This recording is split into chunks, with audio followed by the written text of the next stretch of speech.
मुंबईनंतर मोठी बातमी पुण्यात नाही। खडकवासलातून 11,187 क्युसेकनं विसर्ग सुरू झालाय। मुठा नदी पात्रात सध्या 11,187 क्युसेकनं विसर्ग सुरू आहे। भिडे पूल डेक्कन परिसरात पाणी साचण्याची शक्यताही वर्तवली जाते आणि त्यामुळेच महापालिकेकडून नागरिकांना सतर्कतेचा इशारा देण्यात आलाय। मुंबई आणि पुण्यामध्ये जोरदार पाऊस कालपासून कोसळतोय। मुंबईतली स्थिती आपण पाहिली त्यानंतर पुण्यामध्ये आता खडकवासलातून विसर्ग सुरू झालाय। भिडे पूल आणि डेक्कन परिसर पुन्हा एकदा पाण्याखाली जाण्याची शक्यता वर्तवली जाते आणि त्यामुळेच प्रशासनाने पुण्यातील शाळांना सुद्धा आज सुट्टी जाहीर केली आहे। मुंबईतील शाळांना सुद्धा सुट्टी जाहीर केली आहे। खडकवासलातून सध्या 11,187 क्युसेकनं विसर्ग सुरू आहे। नदी पात्रात कुणी जाऊ नका, काळजी घ्या। पुणे महानगरपालिकातर्फे आवाहन करण्यात येत आहे।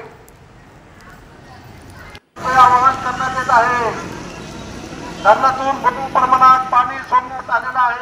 ही आपण दृश्य पाहतोय। प्रशासनाकडून नागरिकांना सतर्कतेचा इशारा दिला जातो आहे। सध्या पुण्याला सुद्धा अलर्ट जो आहे तो हवामान विभागाने जाहीर केलेला आहे आणि त्यामुळेच शाळांना सुट्टी देण्यात आली आहे।